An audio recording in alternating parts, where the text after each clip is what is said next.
Hello viewers, welcome to PP spicy kitchen. আজ আমি বানাবো একদম নরম তুলতুলে রসে ভরা রসবড়া, যা মুখে দিলেই মিলিয়ে যায়। হাতের কাছে থাকা সামান্য কয়েকটি উপকরণ দিয়ে এই পিঠেটা বানিয়ে দেখাবো। ভিডিওটা স্কিপ না করে শেষ পর্যন্ত দেখতে থাকুন।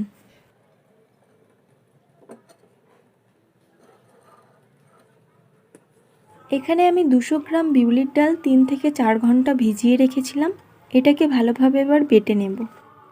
বাটা ডালের মধ্যে দিয়ে দেব কিছু মৌরি,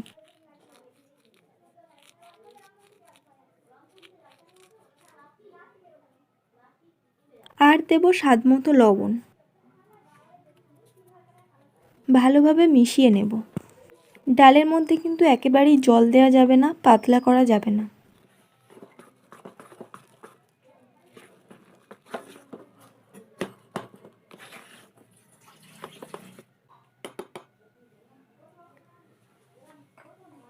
এরপর কড়াইতে চিনির শিরাটা বানিয়ে নেব।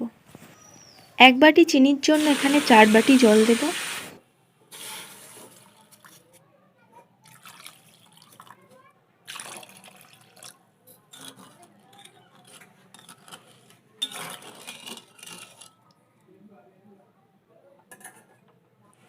এর মধ্যে একটা এলাচ চিড়ে দিয়ে দেব।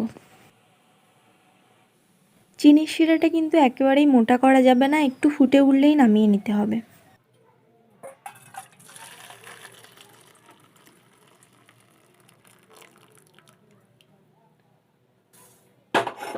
এরপর কড়াইতে সাদা তেল দিয়ে তেলটা ভালোভাবে গরম করে নেব।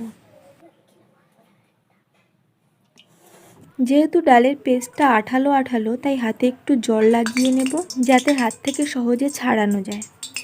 এরপর এরকমভাবে অল্প অল্প ডাল নিয়ে বড়ির মতো করে তেলের মধ্যে ছেড়ে দেব।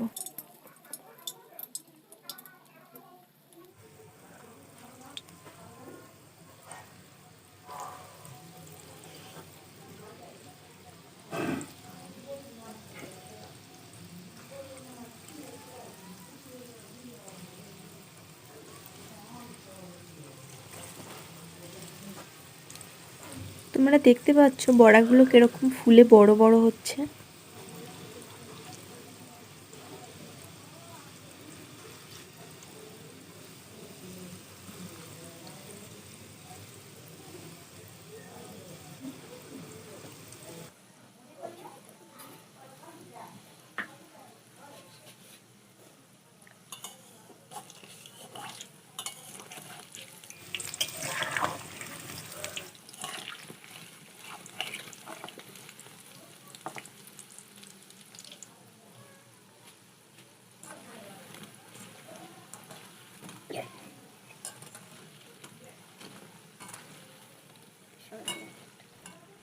এরকমভাবে উল্টে পাল্টে লাল লাল করে ভেজে নিয়ে তুলে নেব।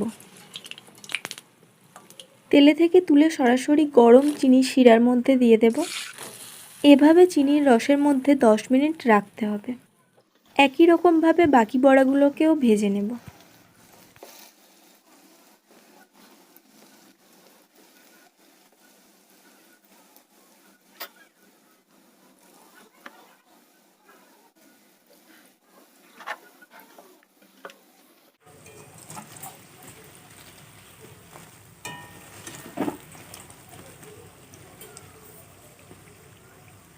প্রথমের যে বড়াগুলো চিনির রসে ডুবিয়ে রেখেছিলাম, সেগুলো এবারে তুলে নেব। সব বড়াগুলোর মধ্যেই বেশ ভালোভাবে চিনির রস ঢুকে গিয়েছে।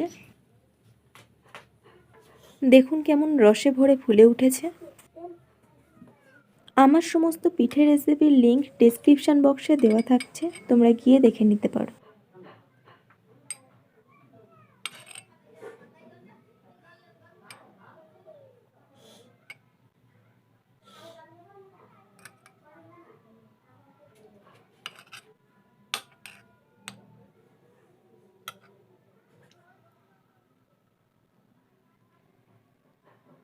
সামনেই মকর সংক্রান্তি, সামান্য কয়েকটি উপকরণ দিয়ে বাড়িতে এভাবেই এই পিঠেটা বানিয়ে ফেলুন। আর আমার এই রেসিপিটা কেমন লাগলো অবশ্যই কমেন্ট করে জানাবেন। ভিডিওটা ভালো লাগলে একটা লাইক, একটা সাবস্ক্রাইব করে দেবেন, যাতে এরকম আরও রেসিপি আপনাদের সাথে শেয়ার করতে পারি। সবাই ভালো থাকবেন, দেখা হচ্ছে নেক্সট ভিডিওতে।